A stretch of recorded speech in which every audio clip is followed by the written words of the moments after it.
Selamat pagi semua. Sebelum kita mulai, kita absen dulu ya. Abraham Lipojo Pongasniwan Purba. Hadir, Dok. Kamu sudah mengumpulkan tugas.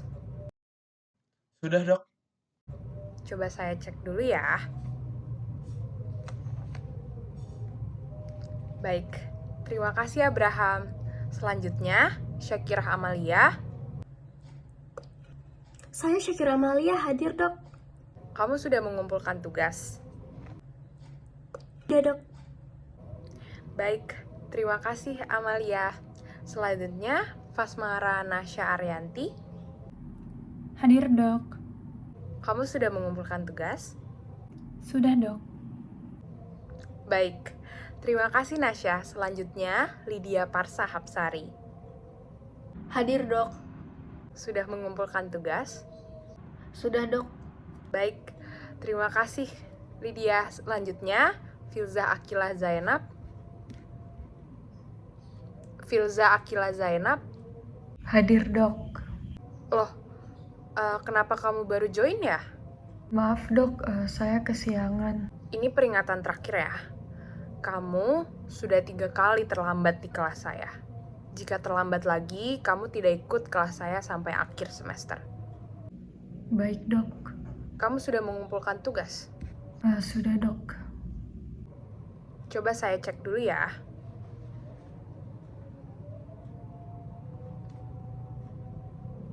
Di sini belum ada nama kamu. Apa benar kamu sudah mengumpulkan tugas? Bagaimana, Kila? Maaf, Dok, saya belum sempat mengumpulkan. Lalu, kenapa tadi kamu berbohong pada saya? Padahal saya sudah memperpanjang deadline hingga semalam. Apa alasan kamu belum mengumpulkan tugas? Maaf, Dok, semalam saya ketiduran dan lupa mengerjakan tugasnya. Terlepas dari kegiatan kamu tahu kan, mengerjakan tugas itu merupakan tanggung jawab kamu sebagai seorang mahasiswa. Apalagi sekarang kamu adalah mahasiswi kedokteran. Jika nanti sudah menjadi dokter, tentu perlu memiliki rasa tanggung jawab yang besar. Lain kali jangan diulang ya. Baik, Dok, mohon maaf yang sebesar-besarnya ya, Dok. Baik, kalau begitu saya lanjutkan untuk pertemuan hari ini. Hari ini kita akan membahas mengenai etika kedokteran. Sebenarnya saya sudah menyinggung ini tadi, tapi untuk etika kedokteran yang akan kita bahas hari ini yaitu tanggung jawab. Kalau begitu, langsung saja mari kita simak video berikut ini. Menurut KBBI, tanggung jawab adalah keadaan wajib menanggung segala sesuatunya, di mana jika terjadi apa-apa, boleh dituntut, dipersalahkan, diperkarakan, dan sebagainya. Hal ini juga didukung dengan pasal 2 dalam Kode Etik Kedokteran Indonesia. Dari pasal tersebut, kita dapat ketahui bahwa dokter mempunyai rasa tanggung jawab yang besar, bukan saja terhadap manusia lain dan hukum, tetapi terpenting yaitu terhadap keinsyafan batinnya sendiri, dan akhirnya kepada Tuhan Yang Maha Esa. Selanjutnya, kita akan mencoba menganalisis bentuk tanggung jawab di berbagai aspek. Yang pertama, pada aspek politik. Perkembangan hukum kedokteran di Indonesia harus diselaraskan dengan politik hukum nasional. Artinya, ke depan, hukum kedokteran di Indonesia harus merupakan konsensus antara ahli hukum dan ahli kedokteran, sehingga akan lebih fleksibel di dalam proses perkembangannya, serta dapat seirama dengan pembangunan di bidang lainnya. Yang kedua, pada aspek sosial. Seluruh dokter bertanggung jawab untuk mengobati seluruh lapisan masyarakat tanpa memandang status sosial. Yang ketiga, pada aspek keluarga. Seluruh dokter bertanggung jawab untuk menginformasikan kondisi pasien secara transparan kepada keluarga pasien.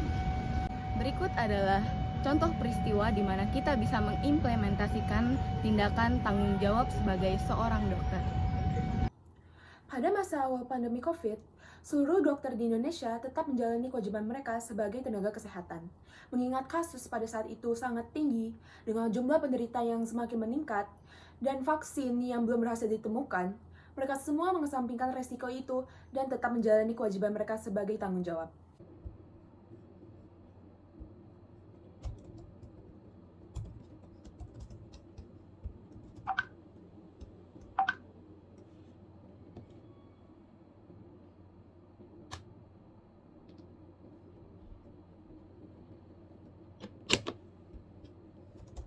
Ini merupakan contoh yang salah dari pengimplementasian tanggung jawab.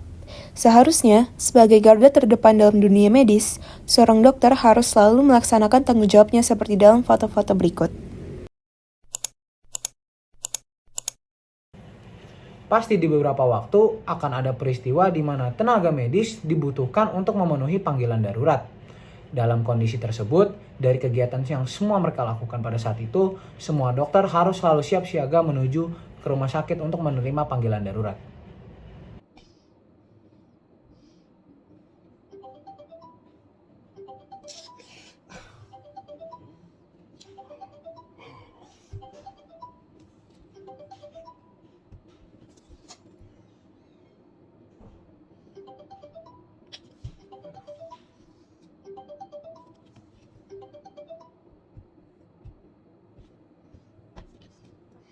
Sama seperti kasus sebelumnya, apabila memang seorang dokter mendapat panggilan darurat, sudah seharusnya mereka langsung siap menuju ke rumah sakit.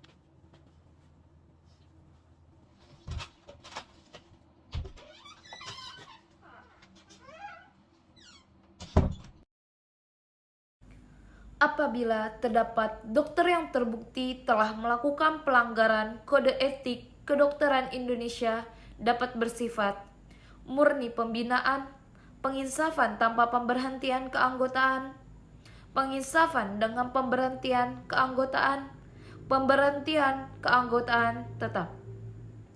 Terdapat pada pasal 29 Pedoman Organisasi dan Tata Laksana Majelis Kehormatan Etik Kedokteran Ikatan Dokter Indonesia. Selain sanksi, tentunya akan ada dampak dari pelanggaran kode etik kedokteran ini. Yang pertama, dampak secara sosial dari tindakan ini adalah dokter yang tidak bertanggung jawab terhadap pasiennya pasti akan terdampak secara sosial oleh masyarakat, yaitu dikucilkan.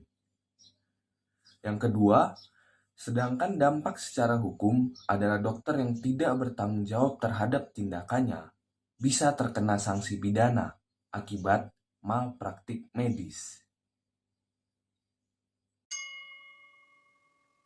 Semua ini bisa kita cegah dimulai dari masa perkuliahan. Memilih untuk menjadi mahasiswa kedokteran tentunya harus mampu melewati tahapan-tahapan yang akan kita hadapi hingga menjadi dokter.